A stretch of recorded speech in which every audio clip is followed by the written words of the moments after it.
This is something you guys suggested that I check out. Wendigoon? Am I saying that right? I hope so. The disturbing movie Iceberg explained graphic content. Oh, what the does that mean? Hold on. I'm just going to listen.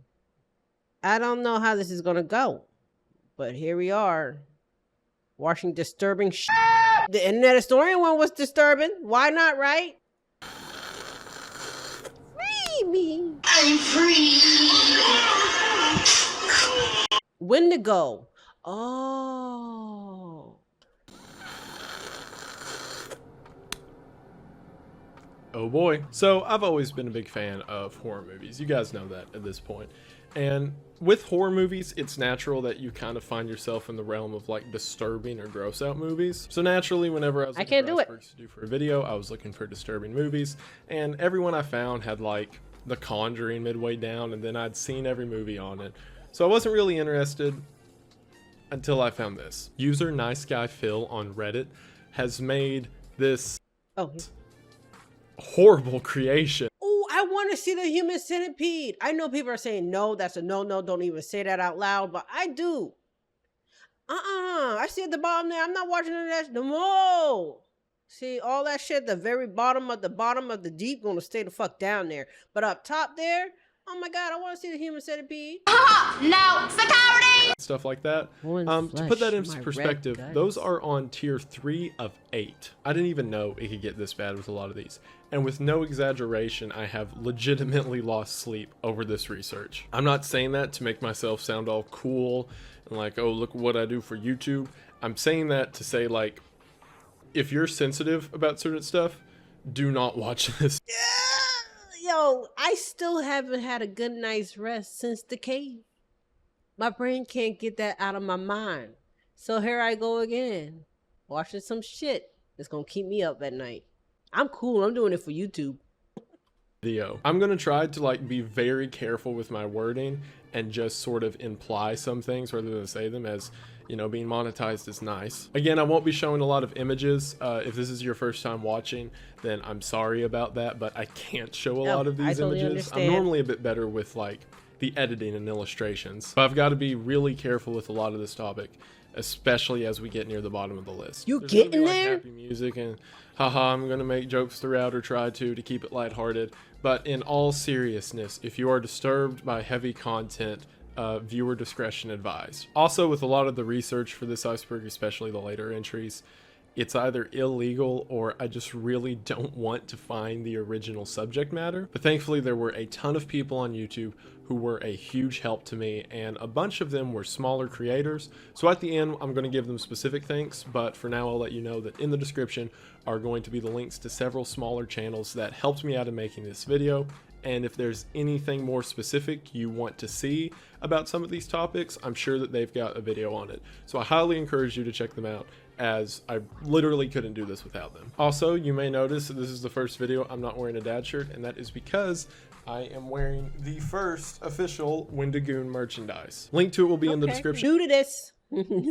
I don't know if this should have been the first one I watched, but stick around to the end to figure out if you're already receiving the shirt or not, or follow the timestamp in the description below, which leads me to say there will be timestamps for every tier. So if the topic of one tier seems a bit much, you can just skip to the next one. We have got a whole lot to cover. We're going all in, y'all. Go ahead and get into it. But as always, and I sincerely mean it, thank you for watching. The first tier of the blue skies is... Okay, the basic, the Friday the 13th, yes, Child's Play, yes, Scream, Insidious, and The Gurge. I've seen all of these. Terrify me. So, you know, if Friday the 13th and Child's Play can terrify me, I can only imagine what's going to happen next. Stupid bitch, you filthy slut!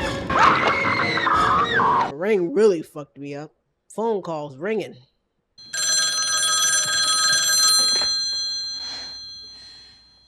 Hang on, I'll transfer your call.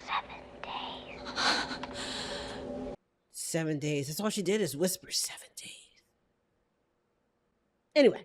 It's just normie horror movies. And since this is about like disturbing films and we've got a lot to cover, I'm just going to go ahead and throw all these together. Friday the 13th, Child's Play, Scream, Insidious, Conjuring, Annabelle, The Grudge, The Ring, A Nightmare on Elm Street, while good movies are not in the qualifications for this, which makes sense. They're not even in the water of the Iceberg yet, but I'm just going to go ahead and skip past those because I have nothing interesting to say And we're just gonna keep rolling on. Tier 2 is where we start with the Grindhouse films. First up is Texas Chainsaw Massacre. This movie was directed by an at the time unknown Tobe Hooper. The movie's rather iconic now as it brought us characters such as Leatherface. Oh, look at me, I'm Leatherface! All right, who will survive and what will be left of them? The Texas Chainsaw Massacre. What year was this? The 70s or the 80s? I don't remember. Although the original one that based still on a true remains in story? most people's eyes to be the best, as it's the most visceral with its depiction of how these humans are treated. For those that don't know the plot, essentially a group of teenagers get lost while on a trip in Texas and are attacked by a hillbilly murder family. The main idea behind the film is that it's a critique of the meat industry, with the humans in the movie being treated the way that animals are treated within slaughterhouses and meat production facilities. I couldn't find the exact length, but I swear I remember Wes Craven talking and saying that watching Texas Chainsaw Massacre made him a vegetarian. So I guess Tobe Hooper did his job in that regard. Saw is another minimalist horror movie that spawned a series of sequels afterwards. Not While they necessary. got more outlandish with each entry, the core idea of the film is that people are put through these games in which they have to injure themselves in some way in order to survive whatever predicament they're in. This is all done by a serial killer known as Jigsaw in order to teach people what it means to live or to appreciate the life that they have. I truly enjoyed the Saw. Let me just say the Saw 1, maybe 1 and 2, maybe, and then they kept going, you know, that kind of thing. Is Final Destination on this too? I don't know, but Saw really, really creative and out of the box with it, and then they just got ridiculous. I mean, how much blood would you shed to stay alive? I mean, come on, how much? The original was directed by James Wan, who later went on to do The Conjuring and several other high-budget horror movies. But me personally always liked him for what he was, a sort of the guerrilla filmmaker that created such a small, contained movie that got the viewer thinking so much. Several people have described it as a thinking man's horror movie, and while I wouldn't really call this like the definitive psychological, horror that's what it film, I felt think like. it's a classic that shouldn't be overlooked. Hostel was a slasher fic that Never saw many that one. would say was riding off the coattails of Saw, made by director Eli Roth. Now, you may remember Eli Roth as the Bear Jew from Quentin Tarantino's film Inglourious Basterds. Eli Roth actually appeared in an earlier Tarantino film, that being Death Proof, and the two of them became very close friends, which is what eventually got Eli Roth the role of the Bear Jew. In fact, they became so close with each other that when Eli Roth made his first horror introduction with the film Hostel, Tarantino allowed him to put his name at the beginning, so in the opening of Hostel it says a Quentin Tarantino production. Hostel is a very well-made horror movie, and a lot of people kind of have this idea that Saw was the definitive torture porn entry. We're gonna get into the real torture porn later, but we'll save it for now. However, Hostel is much more brutal in its depiction of violence than the original Saw ever thought about being. Sequels not included. Tusk is a now rather well-known... Oh my god, I'm sorry. Y'all, those who've been down this road with me in Tusk will know how I felt about some Tusk in that damn movie. Oh my god! Nature can be very red in tooth and claw. What? Big fan. Justin Long. You know, all the shit he does. So that was the reason why I went and decided to watch Tusk, because of Justin. And Rounds, what rounds? We're in the middle of nowhere! yeah. Just if you've seen it, you've seen it. If you haven't, be prepared if you do watch it. It's really weird. Fuck is this? I don't know why I sit and watch these random movies by myself. Like, I can't get my husband to watch them with me because, you know, he thinks everything I watch is weird. Kevin Smith. This was part of Kevin Smith's horror movie trilogy, in which he did this, Red State, and the one about like talking sausages in a store, not Sausage Party, but same idea, live action. It's body horror but with a twist. Whereas traditional body horror is ideas of people getting mutilated or cut up, this film was more so about the actual changes or metamorphosis of the human body. Basically, plot of the movie, a man kidnaps a young journalist and then puts his body through a surgery that converts him into a living seal abomination thing. A lot of people find this really disturbing. I think it's funny, but I enjoyed the movie either way, so whatever. Human Centipede is, in my opinion, one of the most misunderstood movies ever. From director Tom Six, the movie actually comes, or the idea of it, from a conversation he had in which people were trying to figure out what the appropriate punishment for child predators might be. Oh, wow. Yeah, so they ass up. Let's go. Okay. I want to see this movie. I gotta watch it. You know what? That might be one of the horror movies I watch for this October. Might be the Human Centipede. I don't know. We'll see. I don't know how graphic this is though. I'm pretty sure I'm going to learn in a second, but punishment for child predators might Their be. flesh Well, a lot of is people his just kind of fantasy. view the movie now as like exploitive and awful and vile and whatever. The original, I do feel like, had a purpose. At least when I watched it, I picked up on a lot of Nazi symbolism with the way that the evil doctor acts and the experiments themselves. They're very similar to that of Joseph Mengele and the Angel of Death experiments. And I viewed it as kind of a modern interpretation of what evils like that might exist. Now, it spawned a very meta trilogy in which they reference back to the original movie, especially 3, which was just weird. But the original Human Centipede will probably forever be the a first cult sequence. classic. Midsummer is one of my personal Okay. favorite I'll horror see that. movies I'll see to that. come I'll out see in the that. past decade. By filmmaker Ari Aster, who is also known for Hereditary and his short film Something About the Johnsons, which discretion advised when searching that. Wait, is it the strange things about something about the Jordan? Is it? Hold on, did I get that right? That's a horror film? Yeah. But what you were doing was Okay, well, hold on. Maybe that'd be something to look into. I don't know if that's what it said. The strange things about the Johnsons. He didn't say that. I don't know. Short film Something About the Johnsons, which discretion advised when searching that. Midsummer has I don't got know, to I be wanna- the I don't only know. movie I think I've ever seen that truly made me sympathize with a cult. And what's funny is because of the way Ari Aster tells his stories, you don't really realize that's the point it's getting to till the end. This feeling of sympathy is pervasive throughout as you follow the main character, played expertly by Florence Pugh, as her tragedy and strife throughout the story kind of becomes yours. There's this thing Ari Aster said a while back that his first film, Hereditary, Okay, was that's sort the of name a of the movie guy. about families and togetherness. And off of that, he said that Midsummer was his breakup film. And then thinking about the emotions you feel throughout and how you kind of go through the 5 stages of grief with the characters, yeah, it really does feel like a breakup movie. If not in a literal way, then in a very deep-rooted emotional way. I highly Interesting. recommend Midsummer to anyone who hasn't seen it. Now, there's 2 more movies on this tier, which I promised to a certain somebody that if they ever came up on a video, they could talk about it because they are 2 of her favorite movies. So here she is, your favorite idiot, to tell you about House of a Thousand Corpses and The Hills Have Eyes. Okay, so Ooh, 2 The Hill movies Has on my top Eyes. 10 list of favorite movies because I love horror. Horror is my favorite genre are The Hills Have Eyes and The House of a Thousand Corpses. The Hills Have Eyes is a Wes Craven movie. It came out in the 70s, and it follows a family, like a normal everyday family. They're on vacation somewhere out west because it's a lot of like open stretches of road and deserts. And they're in a van, and their van breaks down. So they're basically attacked by this hillbilly family, and they slowly are picking off each member of the like normal family. And then eventually, after part of their family has been picked off, the remaining members of this like normal family start to fight back. And I think the reason it's considered a disturbing movie is just because of all the killing that happens, and there's like the R word, and you know, the people, all these actors have some kind of physical deformity, so you can call it disturbing like that, but it doesn't really get to me in that way. I just like it because it's an old campy 70s movie. But at the end, the family does start to fight back, and you can see like the nuclear family becoming savages, like the savages who were affected by nuclear waste.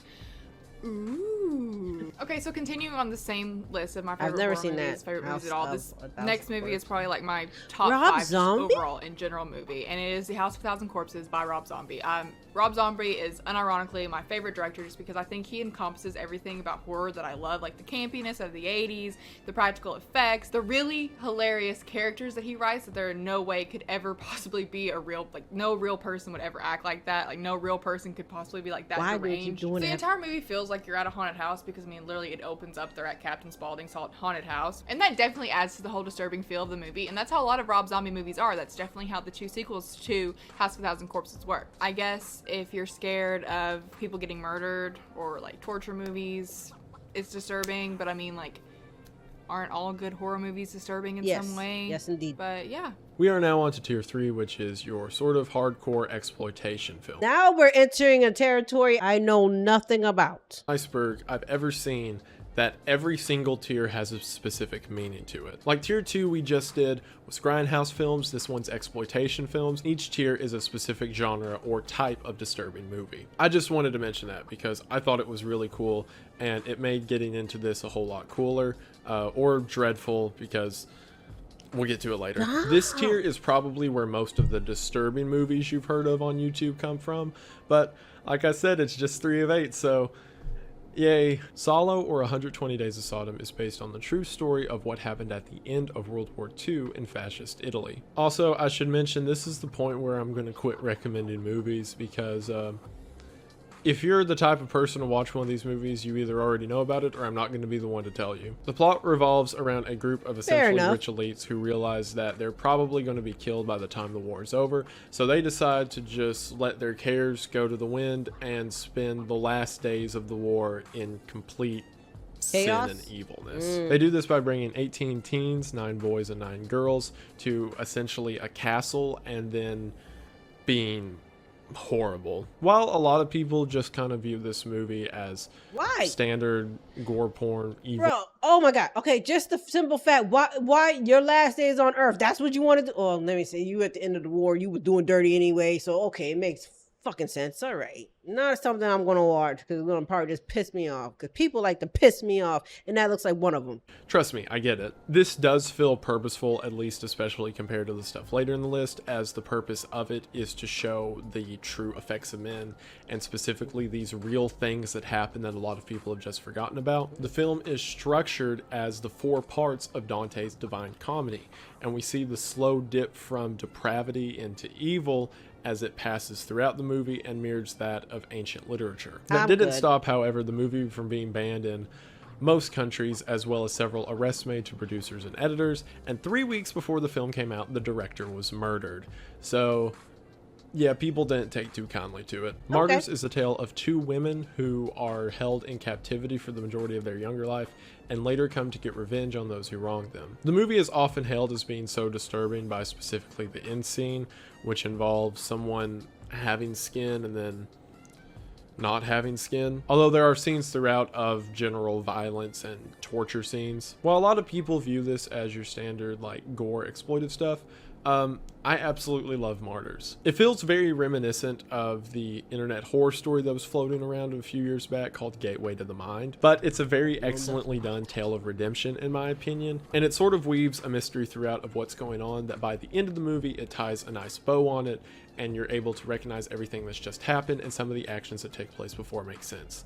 If you're okay with a lot of violence and viscera, I would recommend Martyrs to anyone who likes horror. Pink Flamingos is a movie from John Waters, the guy that did the original Hairspray. Yes, I'm not kidding. Released in 1972, it is a story of a family who claim to be the filthiest family alive, and yeah, they're probably in the running for it. There's a lot of like weird Kith related stuff throughout the film that is gross. Like any other John Waters movie, there's this overarching idea of being true to oneself, even if it's not the best option in this case. There were several references to things like human trafficking and cannibalism and like a chicken. The film's probably most famous for a scene in which a drag queen eats dog poop. And no, that's not a joke. That actually happens on camera. Real dog poop or pretend dog poop? It's real shit? Come on now. Like prop? It was a prop poop? I don't even know if that's the thing. I'm pretty sure they can make prop poops. Anyway. But if me saying that just now, like, turned you off to this video, turn back now. Shouju Sabuki, eating poop, I'm probably pronouncing that wrong, is a banned Japanese anime. The basic plot is that a young girl finds her mother dead, and this scene itself is very brutal. Like, she pulls off the covers and there's rats crawling inside of her and stuff like that, to which she's then picked up by a traveling circus. And then from there, it just gets into a lot of shock factor stuff, like the girl being abused and the circus freaks abusing each other. And like there's a scene with puppies that doesn't need to be there, but it is because it's shocking and yada, yada, yada. It's a JoJo reference? Is that what you know about? Because it was trending on TikTok a while back.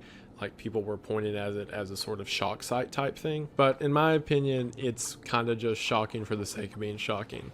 Well, there is sort of this overarching plot of like sticking true to yourself in the face of evil. It doesn't justify the things that are shown on screen. A Serbian film is one that you're probably familiar with if you know the disturbing movie trend. Brutal, unflinching, devastating, moving. Holy shit, you're brutal, you're unflinching, you're devastating, and you're moving? This movie is about a man who is a Kith star who is contracted by the shady men to be in very special films. From there, the movie just kind of keeps up the idea of making it worse and worse, from the other actresses who are in these films to the things that he has to do in them, leading all the way up to a climax that's really gross and just gross for the sake of being gross. Like, part of me wants to go and like spoil everything about everything he says in some of these films anyway and go watch the ending to him. But I'm not going to do that. The film just feels kind of try hard, and there's this thinly veiled plot over it just to connect one extreme scene to the next, which is actually what the director would agree with, because he said that the purpose of this film was a way to attack the fascist censoring that was occurring in Serbia at the time, hence titling it a Serbian film. Which, if the entire point of this movie was just made to make people upset and throw a middle finger at the censor bar, good job, I guess, but that doesn't necessarily make it a good film. Human Centipede 2 was what I was talking about with the original Human Centipede, and that the sequels just kept amping up the factor. The plot itself is very meta too. A person who's working in a parking garage sees the original Human Centipede movie and gets inspired to do that to people that he kidnaps. While the film like tries some artistic things, like the whole thing shot in black and white, it's kind of a facade for a lot of the more extreme stuff the film puts forward. Like, for example, there's several scenes of like self-mutilation, and he's trying to build a longer human centipede, and it gets grosser and more intense. And I do think that this was just a way to capitalize off the first movie, as all of those effects I was talking about in the first of being purposeful and meaningful with this presentation feel totally lost here in favor for just basic gore porn. Cannibal Holocaust is believed and stated by many to be the original found footage movie. This mockumentary was set up with a local tribe of savage natives. Supposedly, the savages wiped out the original film crew, which warrants a essentially military group to go in and find the original supplies and wipe out the locals. However, what's interesting is they find from the cameras of the original film crew that went in that they had initiated the violence by burning down villages in order to get good shots and attacking and abusing the local women in order to make them more upset. And in my opinion, it's a really good movie in that regard, as it raises the question of who is the real monsters. However, that doesn't justify everything that was done in order to make that movie. For example, there are several real animal deaths that occur on screen, such as a turtle, a boar, a tarantula, and I believe a snake. Also, keep in mind, this was before any found footage movie was a thing. So when it came out, a lot of people thought it was real. Oh, like the Blair Witch, you know? Or the found footage of Tropic Thunder. That turned into a movie. Either way, they were really off and off animals though. Like, what? That's the part I just can't get past. Just for that, I'm not watching it. Which movie was a thing. So when it came out, a lot of people thought it was real. So real, in fact, that the director was arrested and had to have the actors who died in the film come forward in order to prove that they were still alive. While I personally like it, I understand it's a very intense film that is not for everyone.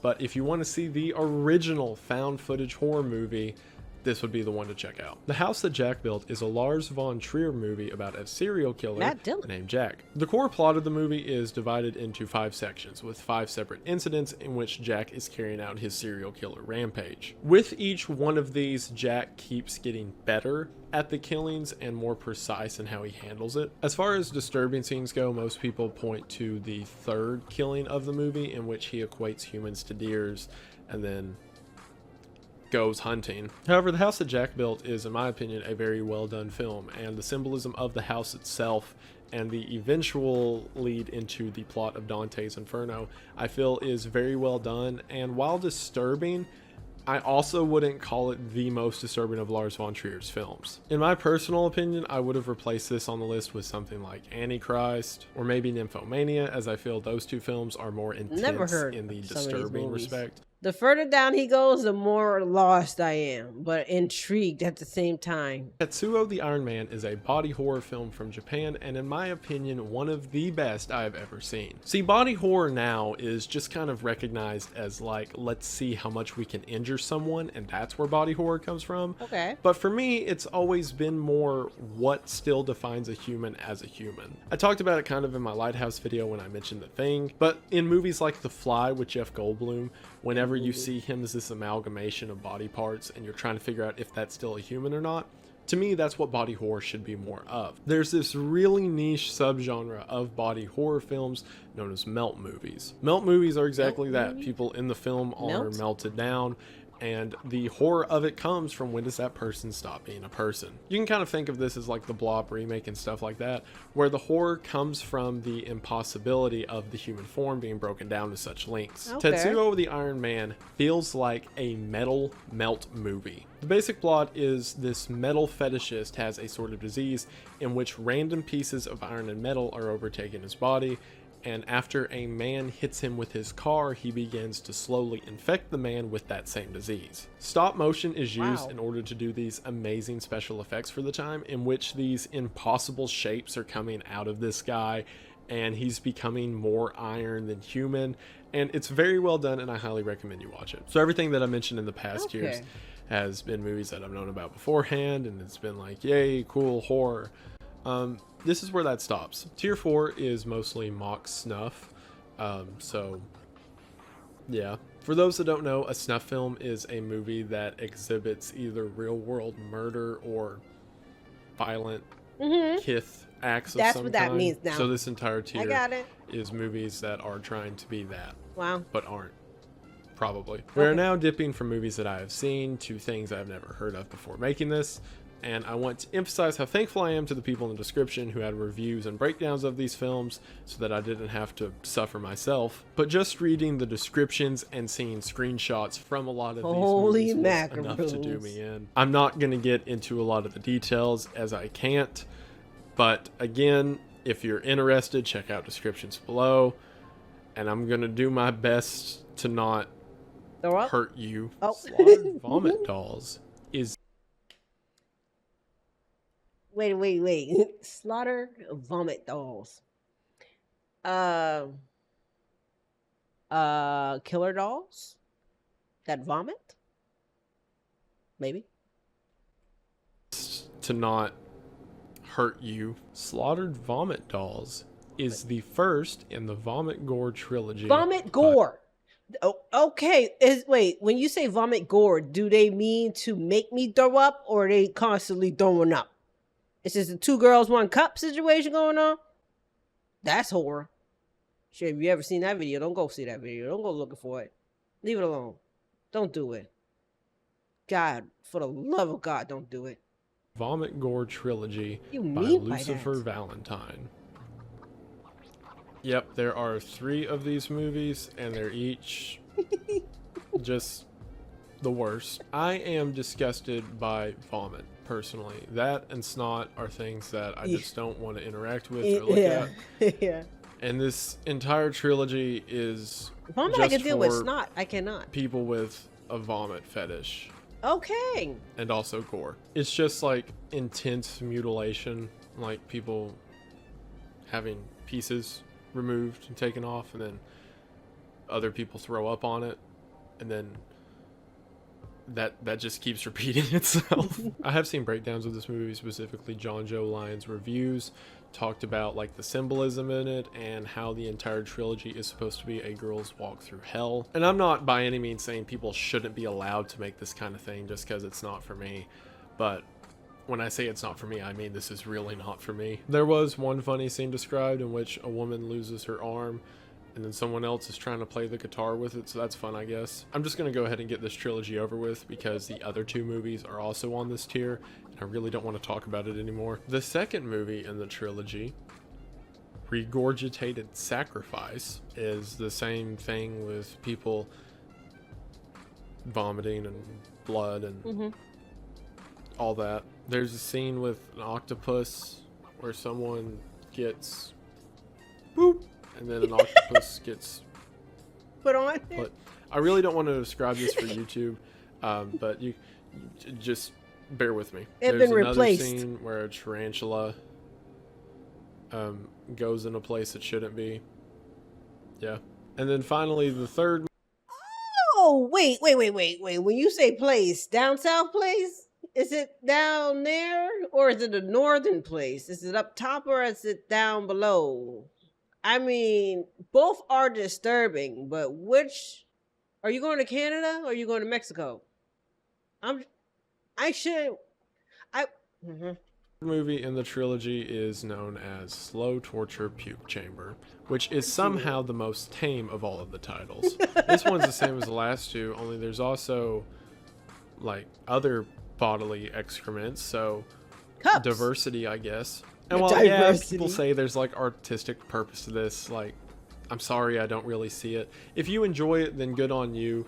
I don't, and I feel a lot of it is very exploitive and really, really try hard. I mean, no disrespect to Lucifer Valentine either. I never thought I'd say that phrase. But to me, an outsider looking in, the premise of the movie feels very much so like what would happen if you gave a bunch of 14-year-old kids a budget and the 14-year-old kids wore Thrasher t-shirts and like those big DC skate shoes and were told to be as gross as they could. However, I will recommend that a couple of creeps on DC. YouTube, which again, description below, did a very funny and cute coverage of this series. So check that out if you're interested. But now I don't have to talk about it anymore, and it's your guys' problem now. So I can't believe that's actually a thing. Also, when it comes to like the P word, I've said it in phrases earlier, like gore porn and like torture porn and stuff like that. I feel like YouTube doesn't like it if I say just the word on its own, so I'm going to continue to just call that kithing. Okay. So, Gotcha. just to let you know. So this movie, Life and Death of a Kith Gang, is about a director who does Kith movies who is approached and offered the prospect of doing snuff films. Also, his group of people decided the best way to do these kind of films is on a traveling circuit where they do it on stage. And basically, from everything I've read, because remember I'm researching at this point rather than watching for the sake of my soul, the film becomes about the balance of morality or soul versus worth. So like, what are you willing to do in order to make money and how far is too far? However, everything I've read also just looks kind of exploitive. Like there's a scene involving a horse and a man, a lot of blood. Oh. And stuff like that. But at least this one's kind of different in that that's a true story. Crazy shit. That's a true one. A horse and a man. Why do I know that? it's kind of meta. Rather than just being about like mock snuff, it's about a crew of people having to do snuff. So cool, I guess. Snuff 102 is an Argentine film. I can't do those. I just about can't. a reporter who goes to try to figure out if snuff films are being performed in the local area and then is dragged into one. Also, I should mention with a lot of these movies that are not English, there exists no English dub or sub for the movie, since for some reason there doesn't seem to be a big demand for that kind of thing. And also there's not like a ton of demand to have the movie translated or described, so most people just watch this with having no idea what's going on. Not that it matters. Yeah, I did see something online that the narrator compares snuff films to Kith films, since they both profit off of like the human body being defaced in some way. So for that, the movie could kind of be viewed as an anti-pornography film. And everything I read says this movie features a lot of human and animal death. So cool. Also, I feel like adding the ography to the end makes it better. This isn't getting monetized, who cares? August Underground is touted by a lot of people to be the most disturbing film ever made, and also a real snuff movie. What? It's not. Closer look at what nobody wants to see, the most disturbing film ever made. Why would I want to get a closer look at something nobody wants to see? There is not enough curiosity in my system to even bother with that. So I'm just going to listen. I also want to mention one of the best YouTube channels I've ever seen, not that he needs my shout out, is Spooky Rice, as he prevented me from having to find these things on my own. So thanks, Spooky. If you like this kind of disturbing movie trend, you probably already know about him or need to check him out. The main plot is that these two friends have people trapped in their basement that they're torturing and abusing. This is real though? The movie, however, keeps cutting between these scenes and normal everyday scenes to imply that what we're watching is raw footage from their video camera. Again, more to hammer in the idea that we're watching an actual snuff film. Oh, okay. There's a lot of these are movies, but mutilation and people getting hurt and the regular gross stuff. and more gross, and yeah. This movie's also infamous because people have called the police several times believing it to be real, but like it's got a sequel with the same people, so like probably not. Viva La Muerte is a Spanish movie that is set just after the Spanish Civil War. There's In no it, we picture. follow a young boy whose mother turned in his father to the police, and it's about the boy trying to figure out what his emotions about the world and his family and what he wants is. However, because of this and the fact we're essentially watching the inside of a mind of a young boy trying to figure out the world around him, there's a lot of weird, like, Kith related stuff that happens, as well as other scenes involving sharp objects. The most noteworthy moment of the whole film is, if you remember the Tauntaun scene from Star Wars Episode 5 The Empire Strikes Back, where Han cuts open the Tauntaun and pushes Luke inside of it. So imagine that, only they really did it with a bull. So yeah, that's cool. Guinea Pig is technically 2 movies, the first of which being Devil's Experiment. This movie's a pretty big deal as it's widely regarded as a real torture movie. This Japanese film is literally just an entire movie-length recording of a woman Getting tortured? being Mutilated? not treated nicely. In the movie, everything happens from her, from being burned to sound torture and other just like kicked and mean stuff. What I can say about it is absolutely none of it involved Kith stuff. So that's really cool. Good job, I guess. And then at the end of the movie, she dies. So cool. What? The sequel, known as Flower of Flesh and Blood, is famous because Charlie Sheen, after watching it, called the FBI. This one is the exact same as the first movie, only it was a bit more bloody. Different person? And it was about a crazy samurai serial killer who's like cutting someone up, but the effects are like laughably bad. Oh, I forgot. There is a third movie in this series called He Never Dies, which is about a man who tries to kill himself and realizes he can't die. So he starts doing stuff like taking all of his organs out or whatever. And the movie ends with him just being a head sitting on a table and going, you know what? I don't think I want to die anymore. This one's just like a comedy, which is so weird coming off of the first two. Sound like a Twilight Zone episode. Like I said, no kissing, so we've made progress that far. Now we're going to look at the complete opposite of no kissing with a whole lot of kissing in Necromantic. This is about a couple who has an obsession with collecting body parts, which eventually culminates in them getting an entire decomposing person. There's then things performed with said person, as well as other weird stuff in the movie, like bathing in blood, and they show a real rabbit dying, so that's gross, I Why guess. do they do that? Why do they? What happened to prop animals? Like, pretend. Goddamn, even freaking Tom Green had a fake deer. No, wait a minute. Did Tom Green actually go into a dead deer? I wasn't expecting that to happen. A whole lot of philia involving things of the necro sort, so yeah, real gross. Don't watch it unless you want to. I mean, I'm not your dad. You can watch whatever you want, unless you want me to be your dad. In which case, hi son, how are you today? How was school? You talked to that girl you like? Come on, let's go play catch out in the yard. I'm gonna keep this up because it means I don't have to talk about the next movies on the list. So, how you doing, sport? Champ? Bucko? Yeah. Like, we're not even halfway done yet. And it's to the point that, like, reading these next entries in my notebook here, I'm just like, oh, I have to talk about that one, don't I? And then I get done with it and I go to the next one, I'm like, oh, I have to talk about that one, don't I? Melancholie der Engel, which I took German class. Yeah, that's how it's pronounced. Which translates to The Melancholy of Angels, is about 2 friends who are nearing the end of their life and decide to just find an old cabin and kidnap people and be gross about it. I mean, There's that is a bucket list. Here to do. My brain just can't fathom the fact that, okay, my last minutes or days on Earth is going to be that. That's just not, that doesn't go through my mind. Like, whoo, I know what the fuck I'm about to do today. No. Maybe rob a bank. Maybe. You know? Maybe go steal something. Maybe.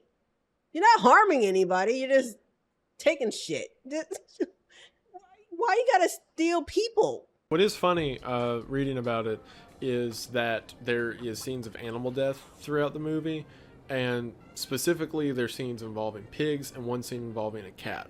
So whenever this movie got denied distribution in, I believe it was the US or the UK, they argued that the scene involving the cat was faked, even though they had told people that it wasn't. So then whenever they were asked about the other animals, the filmmakers were like, no, those were real, but the cat wasn't. Like, why was that the one you felt the need to clarify on? Which I guess leads me to believe it was faked because they didn't deny the other ones, but still, like, what? Juvenile crime, also known as Schoolgirl in Cement, is about the real-world story of Junko Furuta.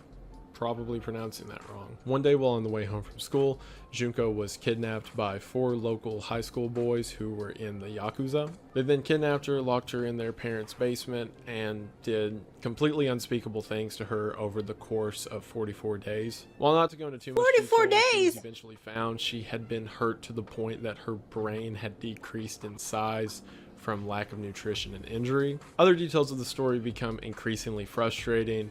Like, only 4 days into the torture cycle, the police actually visited the house and didn't look any further into the house, which may have saved Junko's life. Junko was actually found through an accidental confession in which the boys were being interrogated over a different missing girl. They thought they were referring to Junko, and one of the boys gave away where they put the body, not even knowing that Junko had been missing, or not knowing that she was still missing for this time. Because of the boys' age involved, they were giving very light sentences. As a matter of fact, they're all out now. Wow. Although 3 of the 4 have already been back to jail for some form of violent crime, which, yeah, imagine that. The judge said during the court proceedings that what had been done to her was so horrible that surely her soul is still wandering the earth, cursed and afraid. During the readings of what happened to her, people in the courtroom began to faint, and Junko's mother was put into a intensive care psychiatric facility. Also, reading this got really sad in some cases, especially near the end. It did get to me a bit whenever her classmates essentially read their eulogies at her graveside, and just realizing that this amount of evil happened to someone who was 16 years old, it does hit home pretty hard. One of the more bright things to come out of it is her future employer, or who would have been her future employer, officially gave her the job and then brought the parents the uniform she was going to wear, and the school gave her a diploma to the parents, so to say that she graduated and things like that. That was really depressing. I need to pick it back up. Let's go back to the dad thing. You want to go fishing, boy? Not at all. All right, I'm better now. So there are 3 movies about this event involving Junko, the most popular of which being a film known as Cement, which from my understanding is like more respectful to the character. This movie, Juvenile Crime, is not that at all. It's just a long movie that shows in excessive detail what happened to her, and there's not really a point gleaned for it, or it's not done in any way to like bring sympathy to her.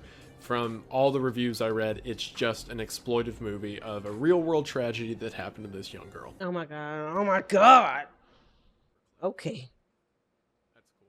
We are now halfway done with the iceberg, so pat yourself on the back and get ready because it just gets worse. I don't know. I'm gonna be honest with y'all. He did give me a heads up, and I'm gonna stop it here. Okay, I'm gonna end it here, and if y'all want to, I will continue this on. But honestly, it's up to y'all in that comment section department area. Y'all do what y'all do in there, and y'all let me know. Should we continue on with this? This is up to y'all. I'm leaving this up to y'all.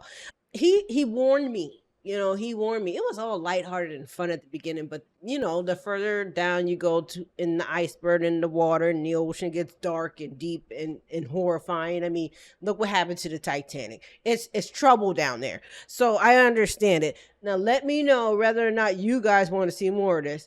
I need to take a break any goddamn way. I feel like I'm going to throw up after hearing that last damn story.